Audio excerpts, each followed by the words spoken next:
안녕하세요. 책 읽는 아줌마, 엔다줌마입니다. 오늘도 김성호 작가님의 6일 약국 갑시다를 낭독해 보면서 여러분들과 함께 귀한 깨달음 얻을 수 있었으면 좋겠습니다. 6일 약국 갑시다. 낭독 시작하겠습니다. 분수에 맞게 힘 닿는 만큼 1983년 7월 26에 군대를 제대한 내게는 대학 졸업장 외에 아무것도 없었다. 그야말로 무일푼이었다. 제약회사 연구원으로 취직하는 방법도 있었다. 하지만 월급만 가지고 살 수 있는 상황이 아니었다. 그렇다고 집안의 도움을 기대하기는 더더욱 어려웠다. 나의 아버지는 조선시대에 태어났으면 청렴결백한 선비의 대명사가 되셨을 뿐이다. 그런 분이 목회하고 계셨으니 가정 형편이 어려울 수밖에 없었다. 집안을 일으키기 위해서는 개업만이 살 길이었다. 대학교 4학년 시절 재학 중 개업 약국을 지망했던 사람은 나 하나였다. 동기들은 대학원 진학이나 유학 준비를 하며 들떠 있었다. 나는 그런 것을 생각할 여유가 없었다. 의대를 가기에는 6년의 재학 기간과 비싼 등록금이 부담스러웠다. 게다가 빡빡한 의대 수업에 과외 시간을 따로 내기란 불가능해 보였다. 나는 가정교사를 통해 학비와 생활비를 조달해야 하는 고학생이 아니던가. 차선책으로 약대를 택했다.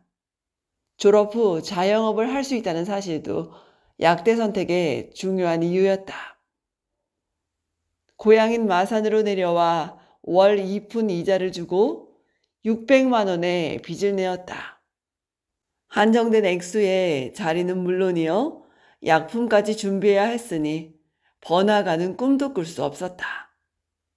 몇 날 며칠 자전거를 타고 형편에 맞는 자리를 찾아 돌아다녔다.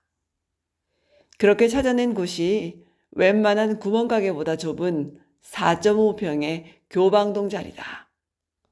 당시 약국은 최소 4.5평 이상의 규모를 갖춰야만 허가가 났다. 말 그대로 최소 조건을 구비하여 통과하였다. 전국 최소 규모의 약국이 아니었나 한다. 제대 후 40일 만에 창업이었다. 보증금을 넣을 형편이 되지 않아 전액 월세로 약국을 시작했다. 처음 시작하는 사업이고 내 약국이었지만 인테리어는 생각할 수도 없었다. 600만 원 중 200만 원은 약장을 맞추고 300만 원으로 약을 채워 넣었다. 나머지 100만 원은 운영자금으로 남겨두었다. 몇 개 없는 약장이었지만 300만 원으로는 절반밖에 채울 수 없었다. 가뜩이나 볼품없는 약국인데 약장까지 비어있다면 누가 찾아오겠는가. 의약품 도매상과 제약회사를 통해 빈 약통을 얻어 공간을 채웠다. 빈 약통을 진짜 약통으로 채우는 데는 꼬박 1년 반이라는 시간이 걸렸다. 그렇게 약국을 시작한 지 1년 만에 600만 원의 빚을 청산할 수 있었다. 6일 약국을 이용해준 사람들 덕분에 가능한 일이었다. 더 이상 빚쟁이는 아니지만 그렇다고 딱히 재산이라 부를 것도 없는 제로 상태였다. 홀가분하게 다시 시작하는 마음으로 월 10만 원씩 장학금을 주기로 결심했다. 그런데 누구에게 어떻게 전달해야 하는지 고민스러웠다.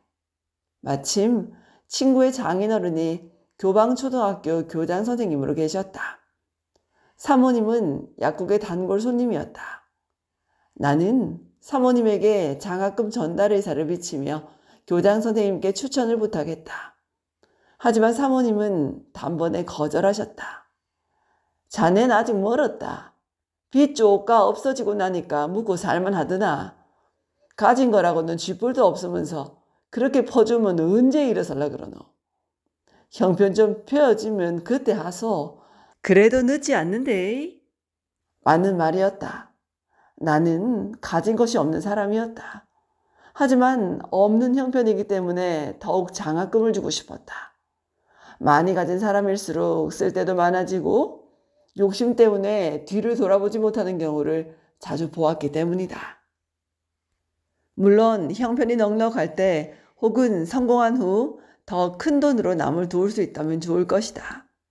하지만 달콤한 성공의 열매를 맛본 후에는 나도 모르는 욕심 때문에 남을 돕기가 쉽지 않을 것 같았다.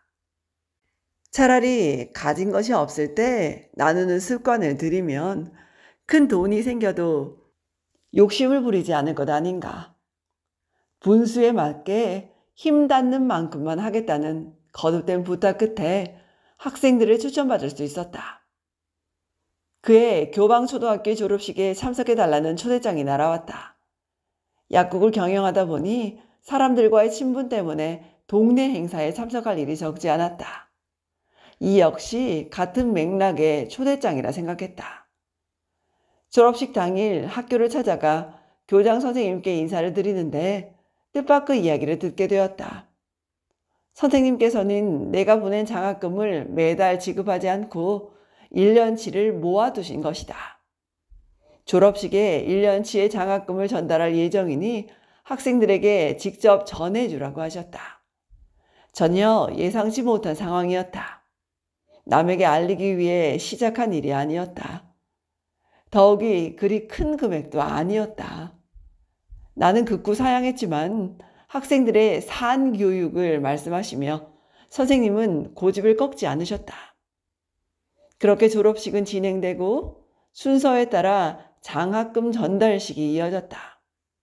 창피하기도 하고 민망한 마음에 조심스럽게 단상에 오르는데 병아리 같은 아이들의 입에서 이구동성으로 함성이 터나왔다. 와, 6일 약국 아저씨다. 그리고 어른들 사이에서 너도 커서 6일 약국 아저씨처럼 되라는 말이 들렸다. 부자도 아니고 대단한 사람도 아닌 허름한 4.5평의 작은 약국 주인을 닮으라는 부모님들의 말씀이 너무나 고마웠다. 정신없이 장학금을 전달하고 집에 돌아오는 길, 하늘을 날 것 같은 기분이었다. 적은 금액이지만 누군가에게 도움이 되기를 바라는 마음으로 꾸준히 전달했을 뿐이다. 나는 1년 동안 장학금을 주면서도 미처 나누는 기쁨에 대해서 생각하지 못했다. 하지만 이렇게 나누는 기쁨을 누리고 보니 600만 원의 빚을 청산할 때의 즐거움과는 비교할 수 없는 행복이 있었다. 이런 나의 만족감과 더불어 두고두고 손님들에게 좋은 일 한다는 인사도 받았다. 아버지는 어릴 적부터 나누고 베푸는 삶을 말씀하셨다. 실제 아버지도 그런 삶을 사셨기 때문에 내게 나누는 삶은 낯선 것이 아니었다. 그렇게 10만 원의 장학금으로 시작한 성금은 매해 10만 원씩 늘어갔다. 장사가 잘 될 때는 물론이고 사정이 어려워도 불우이웃을 돕는 금액만큼은 줄이지 않았다. 돈이 아깝지 않으냐며 손해보는 짓이라고 말하는 이들도 있었다. 하지만 나는 지금까지 돈으로 계산할 수 없는 큰 보람과 사랑을 되돌려 받았다. 나눔도 중독이 된다. 한 번 나누고 2번 나누다 보면 그 즐거움에서 헤어나기 어렵다. 자신만을 위해 아등바등하는 삶은 항상 숨이 가쁘게 마련이다. 그러나 조금씩이라도 남을 위하고 배려하다 보면 오히려 여유가 생긴다. 더불어 뿌듯한 보람과 사명감에 더욱 열심히 일하는 자신을 발견하게 될 것이다. 내가 나눈 것에 비해 사람들은 항상 더 큰 사랑을 되돌려 주었고 주민들의 칭찬과 축복 속에 사업은 점점 번창해 갔다. 지금까지 김성호 작가님의 6일 약국 갑시다를 낭독해 보았습니다. 엔다줌마였습니다. 잘 들어주셔서 감사해요. 좋은 날 되십시오. 고맙습니다.